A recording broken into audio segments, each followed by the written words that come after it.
Okay, so I'm gonna look at my concept, and it looks like there are quite a few things I still need to make. I'm gonna actually do this pot right here because it seems like that's a good, easy one to start with. So I'm gonna go to File and New Scene, and we're gonna go ahead and set our project to that Wizard's Room folder, and then hit Set, and you're ready to go.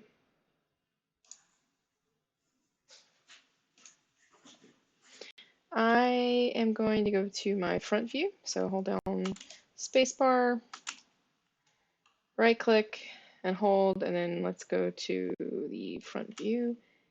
And I'm going to go to image plane, import image, and get the concept back. Let's move that back a little bit. There we go. Okay, so this is what we're going to make. And we used the curve tool to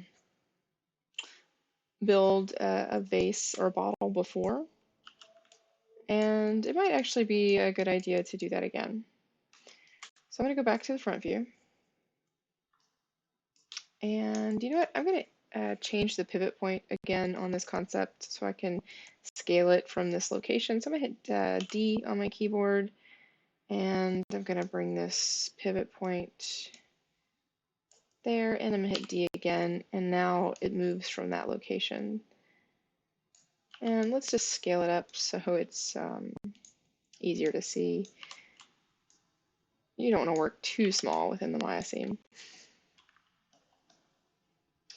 Okay, so I'm going to go to Create, and I'm going to do Curve Tools. So CV Curve Tool is probably the one I use the most. You can use any of the other curve tools if you want, but for this and most things, the CV or the EP Curve Tool are fine.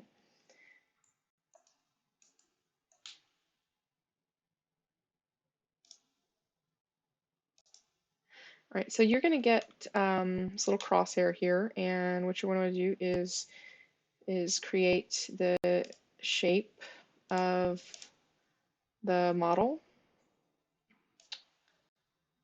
with points.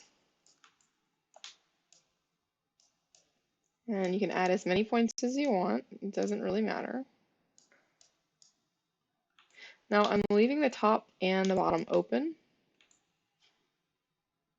So whenever you get it kind of close to what you want, just hit enter and it will create a curve there. Now if you right click on it and hold and go to control vertex, you can actually move some of these around just to get them a little closer. In fact, it looks like, and I can actually delete some too. So if it's got too many, you can delete them.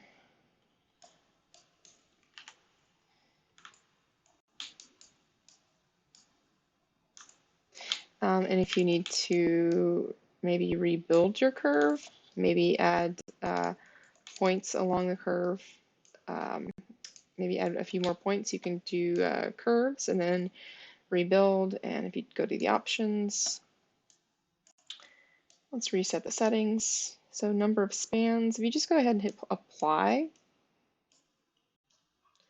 with it selected, you see it changed a little bit. But what it did was it added maybe one or two more points. So let's back up and let's change the number of spans to 8. Oh, 8, not 48. Okay, let's try that one more time. Okay, it didn't change too much, but if you look at the control vertex, it's actually got a lot more going on now. I'm going to move some of these closer to each other so that they make a little more of a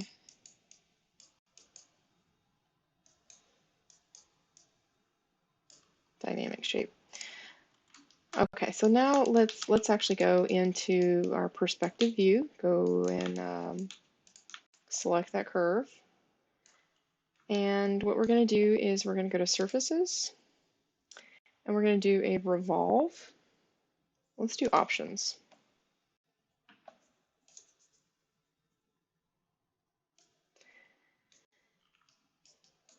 So there are a few things that you want to change. Now down here in the, let me actually reset the settings because this is what you're going to see when you first open it up. And we don't want the output geometry to be nerves, we want to use polygons. And we don't want triangles, we want quads. And we want sort of an estimate of how many polygons, so we'll change that to count. Now if I hit apply, it's going to revolve that around. And let's look at the top. Let's see what that looks like. Okay, so I'm looking for what I would like is if these have enough edge loops here to kind of have an edge loop running along the grid. So let me actually back up and let's do 300. Okay, so it's now still not quite there. Let's do 250.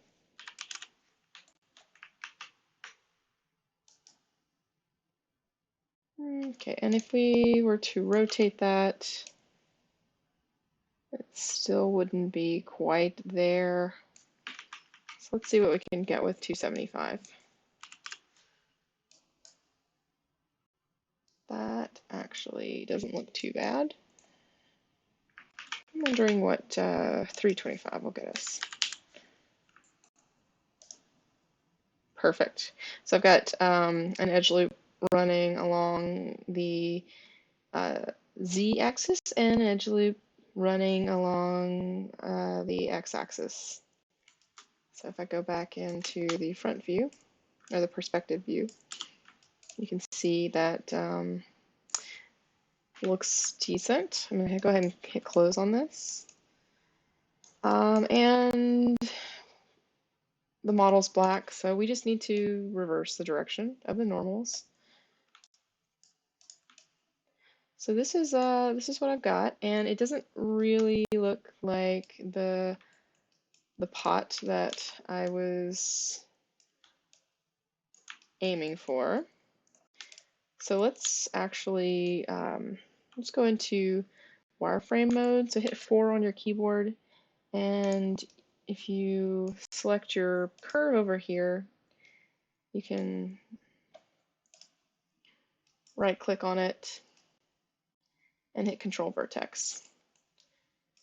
So what I want to do, let me go back into shaded mode. Let's turn X-ray on. That'll be a little better. Okay, so until you delete the history on this model, you'll be able to affect it with the curve. So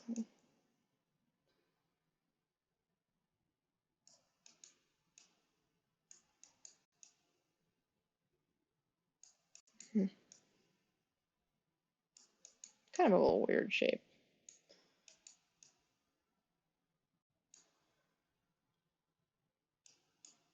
These two are kind of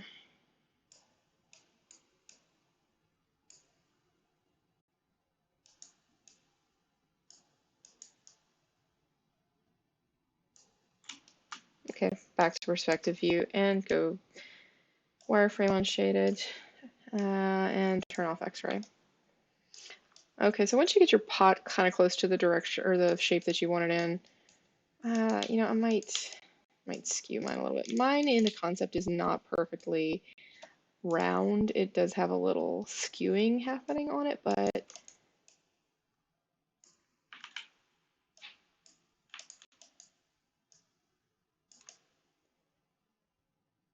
I'm going to leave it as a round pot. Okay, and then I'm going to delete the history on it. And I'll be able to delete that curve now, so it won't have any effect on it anymore. Now before, if you deleted the curve, you might actually delete the model. Okay, so from here, what we can do is just select this edge loop, go into your modeling toolkit, go to extrude or Control E, and change the offset or the thickness. Let's do thickness, and then Control E one more time and do I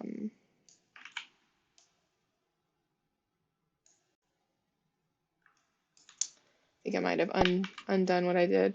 So let's do redo, redo, and we'll pull those down. And then extrude one more time. You can pull them in. And if you want, you can do a merge to center.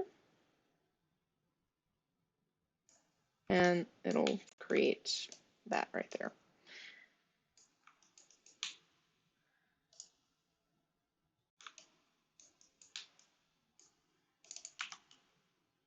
Now, whenever you're scaling something, so I want to scale this edge loop down, just make sure you scale from the center rather than one direction, because it'll move in multiple directions.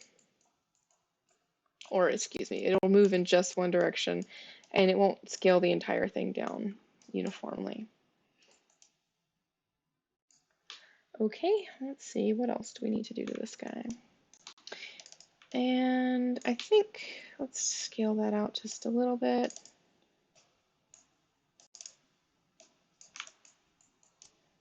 And I need to create a bottom here, so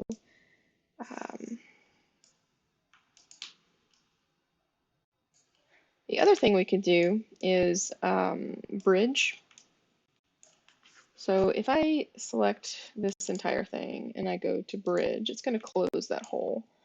But what we need to do is actually rebuild the topology here, because this is what you'd call an in-sided polygon, and it's got multiple faces, or excuse me, multiple edges. So you only want a quad or a triangle in your model, and this is more than 4 sides. It's way more than 4 sides, so we need to fix that. So this is where having those edge loops that run along the X and Z axis are going to come in handy. So I'll be able to, let's see, 1, 2, 3, 4, 1, 2, 3, 4, 5. Let's see, let's do, and I may have miscalculated, but we'll see.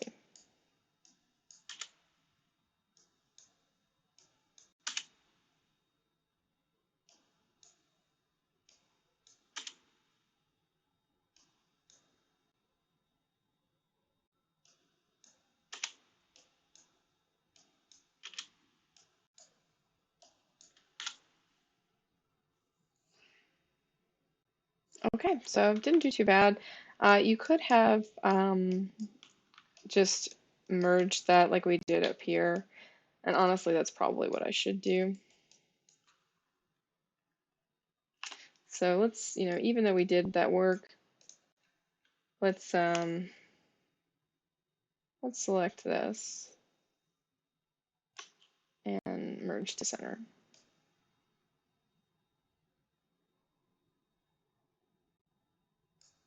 There we go.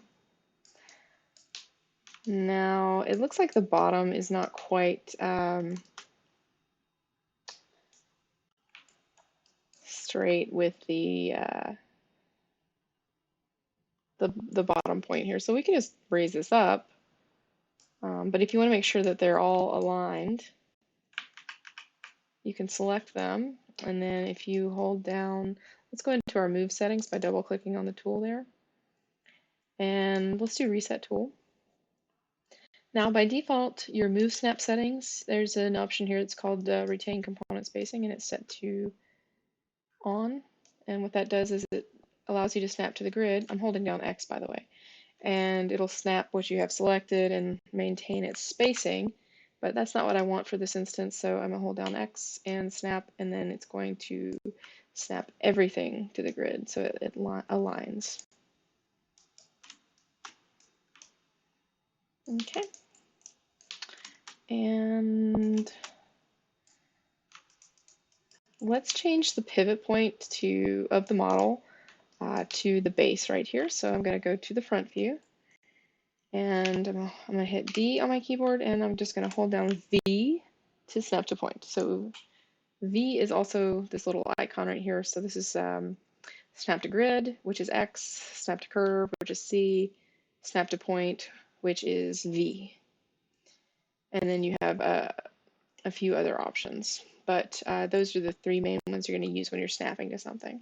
But since I want to snap to a point or a vert, that's what I'm going to use. And then if I go and hit D again, it'll go back to my regular manipulator. Now I'm just going to snap this up above that that thicker gray line there. It's kind of hard to see with the image plane, so let's go to the right view. So you can see that this is where the grid meets, and you want that on the 0, 0 there. And from there, what we can do is go to modify and freeze transformations, and that'll say this is where this exists. So if you need to move it and you need it to get it back to the center, you can just type in 0 and it'll go back there. Or you can go, so it's like, let's just rotate this and put it out in space, give it all these values. You can go to modify and then reset transformations, and it'll put it back in the center there. Now I've also got some history on this, so I want to delete that. So edit, delete by type, and history. And I should name this. There's no telling how many vases I have in here, so we'll just name it vase and then go from there.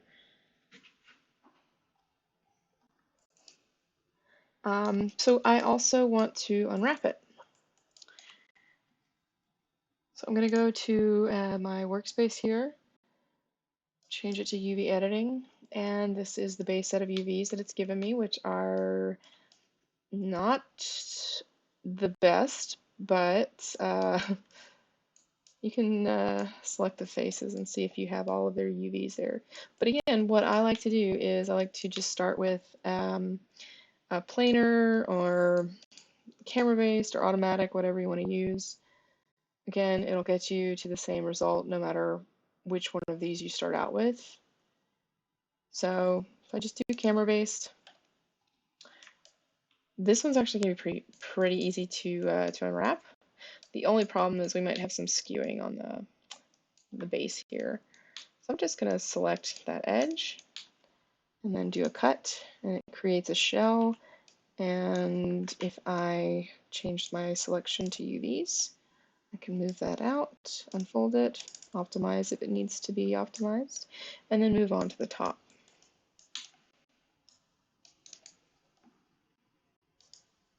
Same thing with the top, just select that edge loop and let's cut it out. And what I'm doing is I'm creating shells where sort of there's a good ending point for the material, or yeah, I guess the material of the object. So whenever there's like a harsh bend, like right here, this would probably be a place for a good place for a seam. Same for the top here, probably a good place for a seam. So if I do a cut there, I can actually keep both of those together. If I do an unfold, that's what it's going to give me. Now, we want to check and see if our UVs are looking okay, and we can do that by turning on the checker pattern right there. You don't want to see the image in the viewport, you can just leave that or turn that off there. It just gets a little visually overwhelming. So there is some skewing that's happening here, and if I turn on the distortion map right there, you can see that the red area isn't giving the best result. So what we can do, and what we'll have to do for the rest of the model, is actually create a cut down the back of it. So let's go to the back view.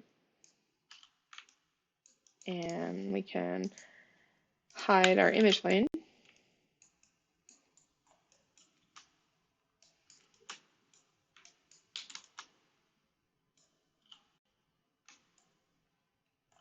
I thought that, oh well, I must be mistaken.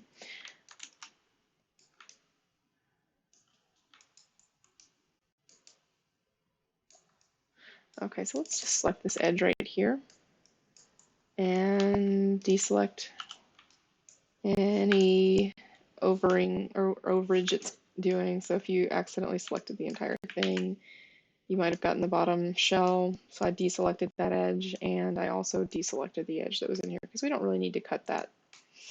So this edge right here is being cut along with this edge here.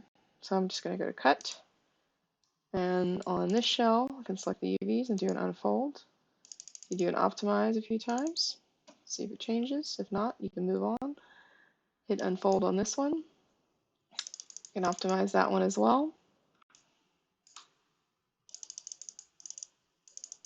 If you needed to create another cut, this neck right there might be a good place for one, but I'm just going to leave this as is.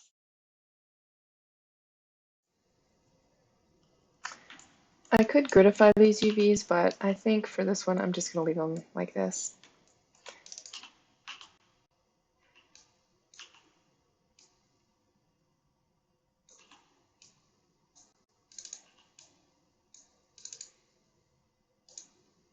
Don't forget, whenever you're about to unfold something, you need to delete the history and freeze the transformations. So delete by type, history, and modify, freeze transformations.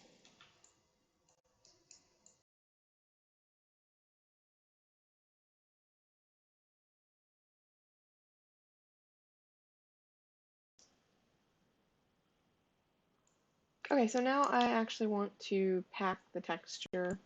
I sort of did a little bit of it by hand, but I want to use layout to actually make things a little more uniform in resolution. So I'm just going to select them all and go to modify, layout, and let's do the options. So by default, the packing resolution will be 256 and the iterations will be 1. So you can just leave those as is. I'm going to leave shell prescaling set to preserve 3D ratios, and that's going to resize the shells for me. The translate shells and rotate shells, that's going to be whether or not it can rotate or move things around. And the rotation is set to 90 degrees so that it only rotates in 90-degree increments. The texture map size, again, it's not going to really matter too much what you have there. That's just going to have an effect on these numbers. So 15 pixels is what I have for my shell padding, and that's the distance between shells that it'll pack, and the tile padding, which is going to be the distance between the shell and the tile, or the UDIM. So I can go ahead and hit apply, and this is what it gives me. So as you can see, there's a lot of space left over.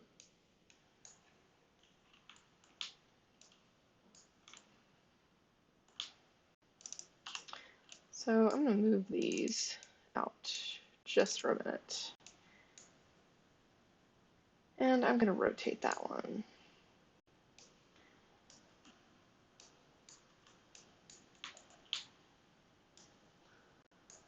So normally, this isn't really something I would do. I'd probably leave this like it is, but sometimes you can stretch these to get a little more, or utilize a little more space. It's going to introduce some skewed or slightly skewed squares. It's going to create a little distortion, but for this it should be okay. For this one, I'm actually going to optimize that one and let it be its own or like the natural ratio.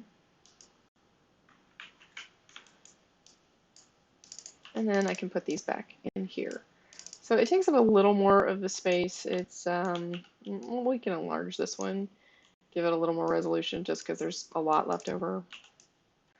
And since it's, the inside here, normally it would be something that I probably reduce in size, but since there's a little extra space, then I'm gonna give it a little extra resolution.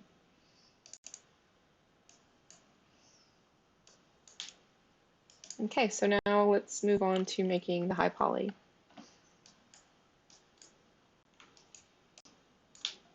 I'm gonna go ahead and save this. So we set our project earlier, so we just save. I've saved mine as vase.mb, and I'm gonna make this the low.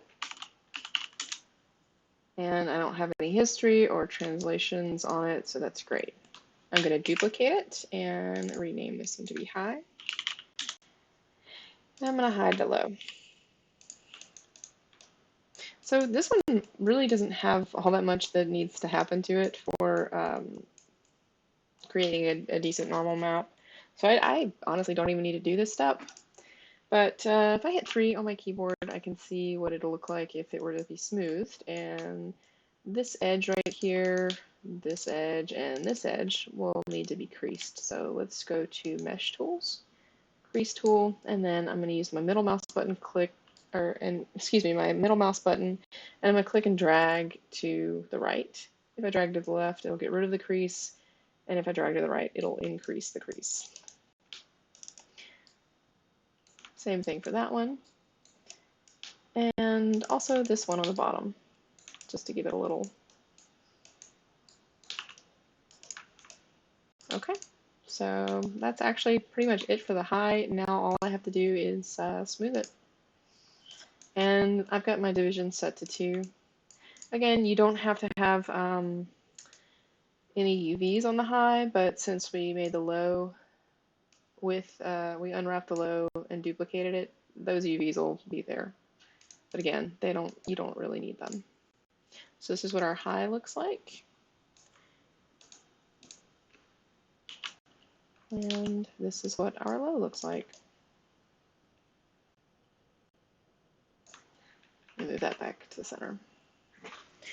Okay, so what I'm going to do now is assign a material to the low. And I'm just going to create a blend. It's one of those Maya Basics shaders, probably one of the most used aside from Lambert. And I'm going to name this m_base. That way when I come back to this file to attach the textures, all I'll have to do is hook them up into the shader.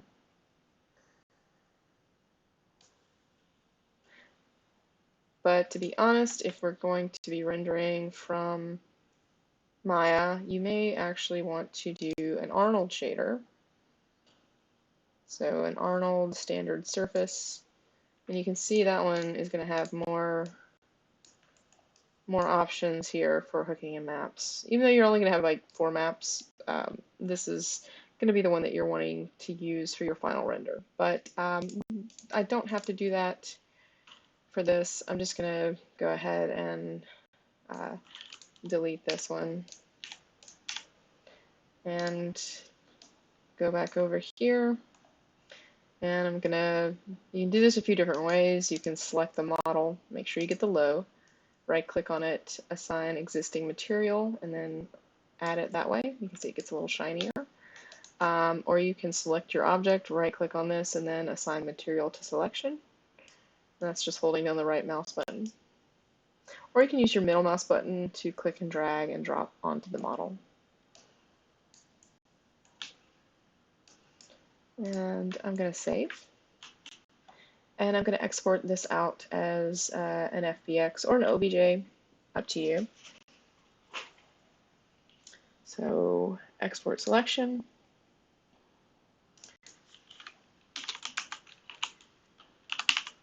And you want to keep smoothing groups turned on.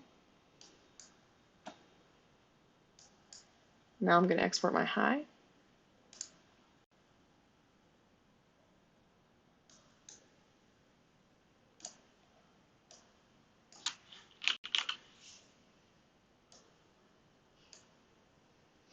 And we can go into Substance now and start painting it.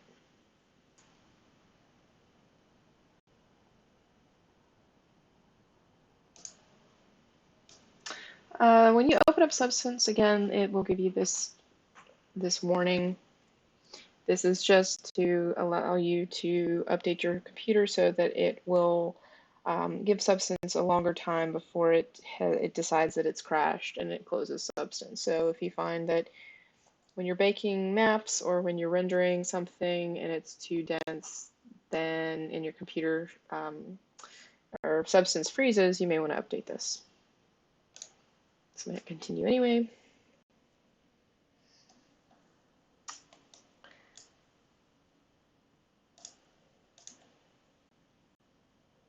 I'm just going to go ahead and close this.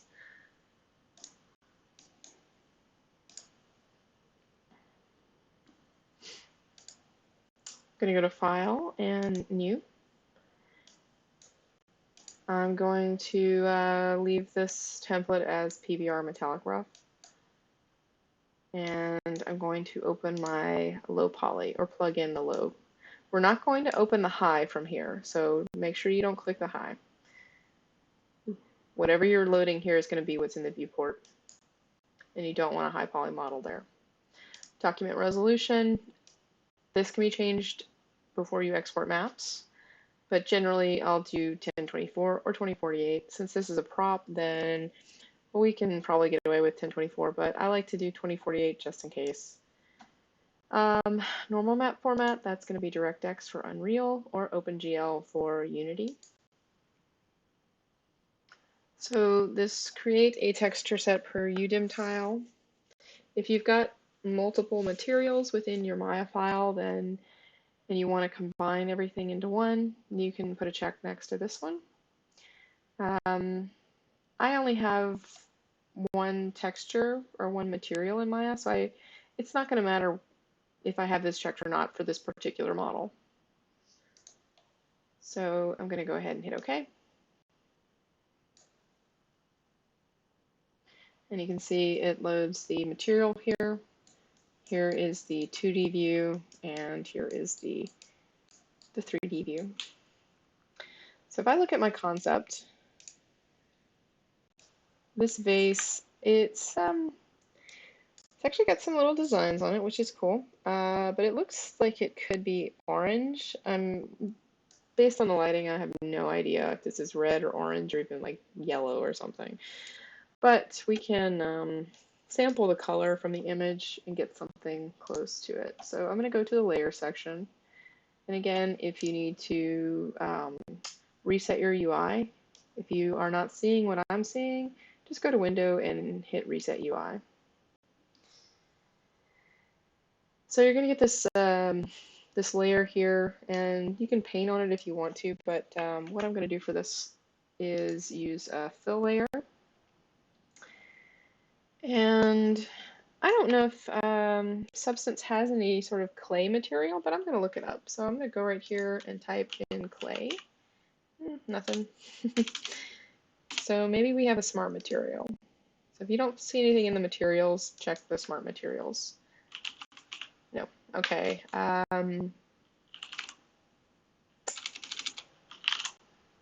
Okay, so stone might be best just to look through it. Wax could be interesting. Let's see what plastic looks like. Now, if I hold down Shift and right click, you can see that it moves. Okay, so that's actually kind of close to what I was hoping for. It's not shiny at all, and it's got a little wear on it.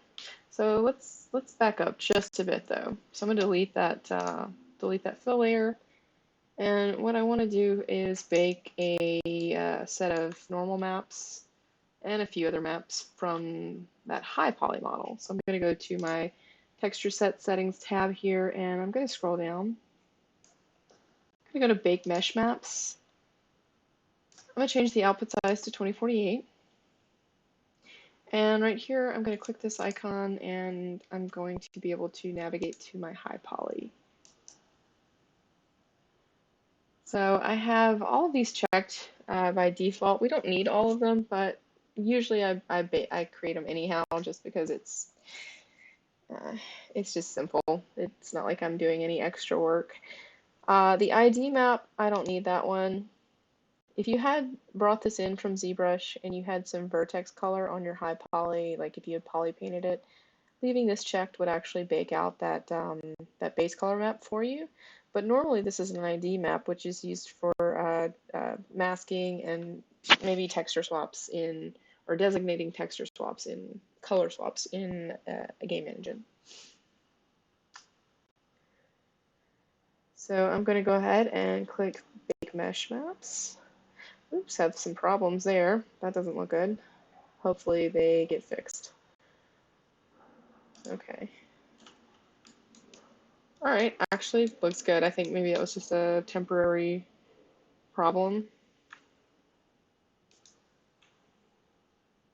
Okay, so if I can hover over these, the maps actually look pretty clean, which is great. Perfect. Got a little bit of a seam there, and I can fix that by going back into Maya and doing an average normals on it, but I'm just going to skip it on this. It's super hard to see. It's not going to show up. So if you want, you can try a few of these different materials or smart materials. Make sure you undo after you assign one, because you can add way too many and Substance will very quickly start to slow down when you have a lot of these over here. So you can just select those and delete.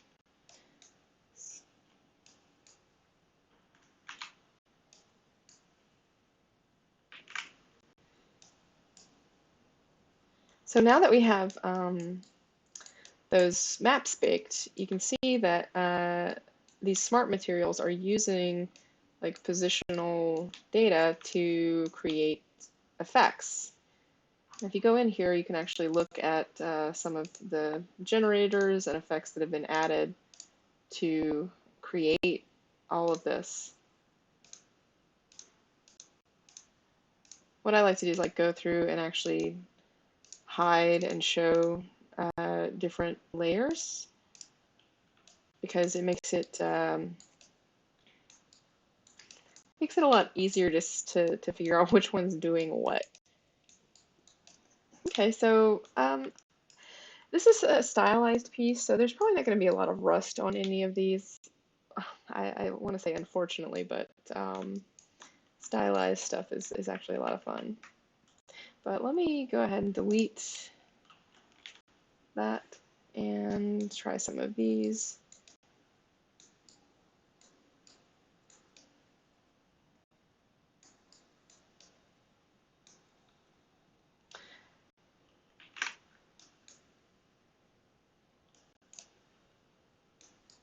So whenever you rotate your light, you can see that there's some variations on the surface detail. And if you go into the maps here, you can actually select these and scale them. You might need to scale the actual mask.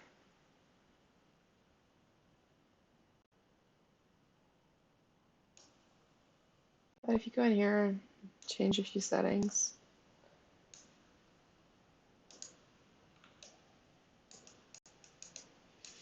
okay, so let me actually just use this one. It seems like I'm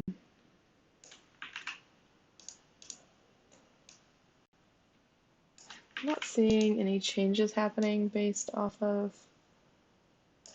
what I'm doing.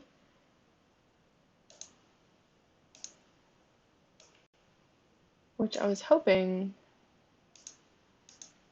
it would, but for this particular one, it's just not doing that. All right, so let's go ahead and this could be why.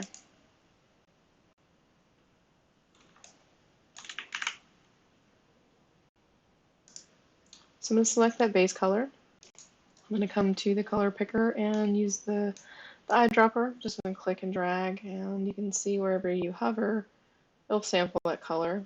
I'm going to actually go over to the image, and this is This is the color that it's sampling, which looks pretty good. I'm actually going to lighten it just a little bit.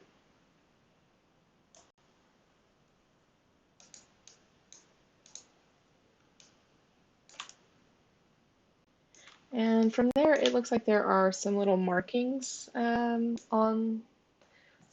it, and I'm just going to draw those in.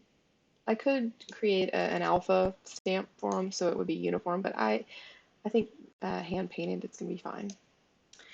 But let me make a regular layer for that, and I'm going to drag it up to the very top. Let me minimize that. And my brush, I think, should be okay. Let's check it out, see what it looks like. Yeah, that looks fine. Let's go to the color of the brush, though.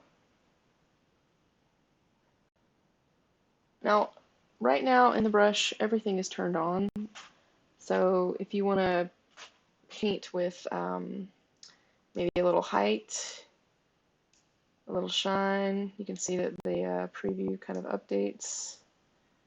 So I'm going to change the shininess a little bit. And if you wanted to make it metallic, I'm not going to put any metallic in that though. And for the color, again, I'm just going to sample from the image. And it looks like it's kind of like a green maybe. It's definitely sampling as brown. However,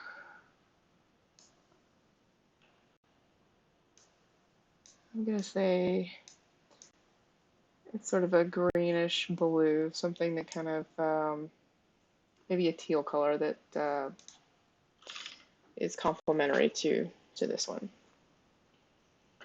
Okay, so if I come here and make a few brush strokes there, you can see that I'm adding some height and shine information. And I think what I want to do is maybe reverse the height. So whenever I paint, it'll look like it's actually kind of cut into the model a little bit. But I'm also going to take off that roughness because I don't need it. So.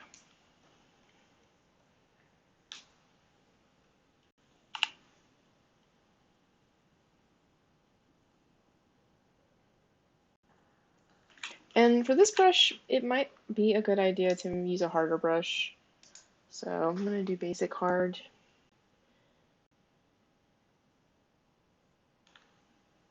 Cool. And let's turn on the lazy mouse. Lazy mouse is actually really helpful. I'm not the best with brush strokes.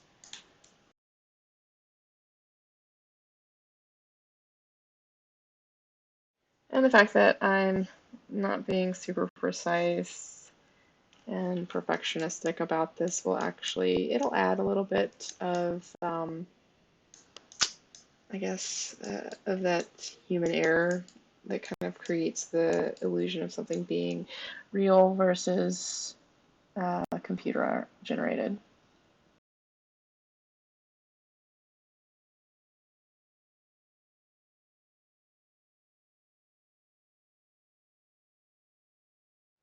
And I'm gonna add a little bit of that light source that I did earlier. So I'm gonna make a new fill layer, and I'm gonna make my color kind of maybe a light color, sort of like a yellowish gold color, like a nice warm light would be. And from there, I'm going to create a black mask and select that mask, and I'm going to add a generator. The generator is going to give me a few options. If I did a curvature, that's what it's going to give me. You might want to change some settings, but let's actually switch this to a light. And so you can see now that there's like a light source almost. And that light source has an angle to it, so I'm going to even that out a little bit, so 270 degrees. And now we're going to play with that a little bit.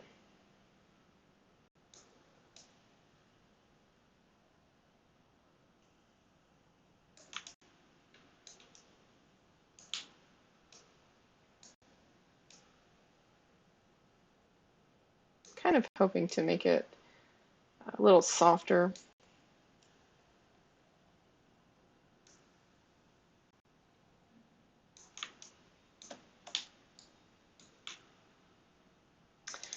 And if it's just still too much, you can just make an adjustment to the overall layer opacity.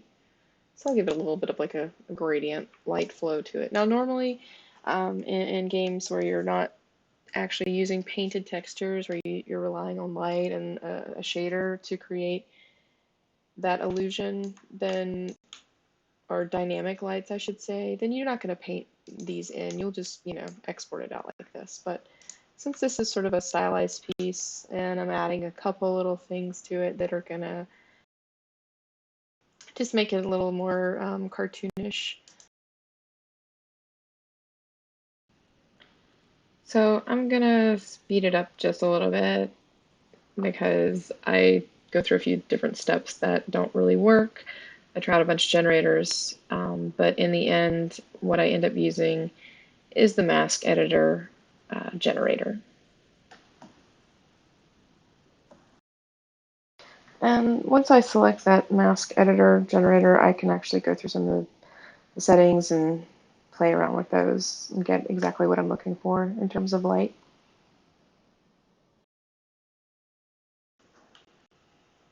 Okay, so I'm just going to go ahead and move on. This is kind of what I was hoping for, with a little bit of a light edge on it.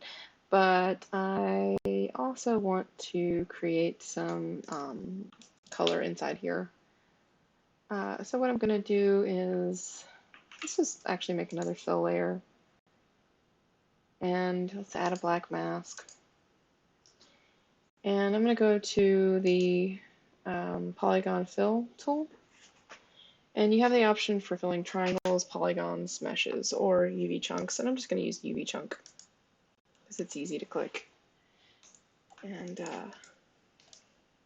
you don't actually go outside of the border edges. Okay, so now let's adjust this color.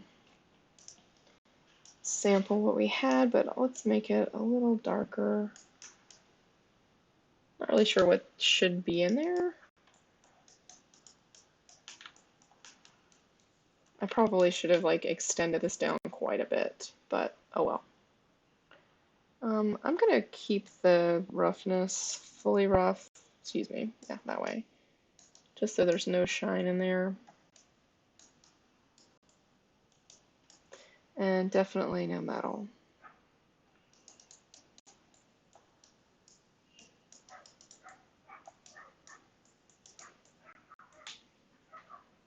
Okay, so now I'm gonna go ahead and export my maps. Okay, so I'm gonna go ahead and export my textures. I'm gonna go to File and Export Textures. And I'm gonna make sure that they're actually exporting to that source images folder. PNG. My configuration needs to be PBR Metal Rough for this particular one, and if I expand the texture set, you can see all the maps it's going to export. I'm going to leave this as 2048 just for now. I might go back later and resize a lot of my textures, but 2048 is a good size to start with. I'm going to hit export.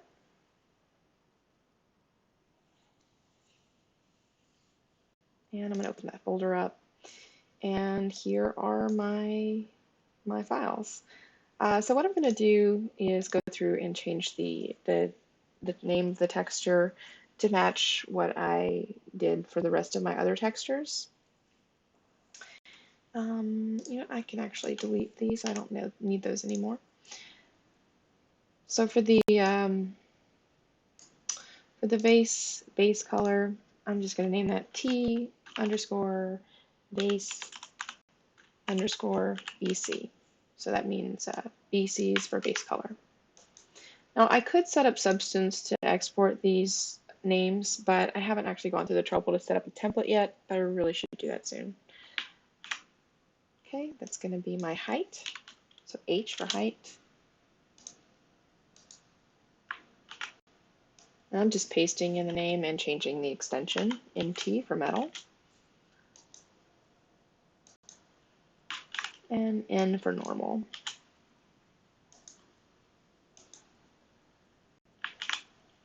And R for rufus. These textures up here are actually just from another model and another tutorial set. These are the ones that were actually exported.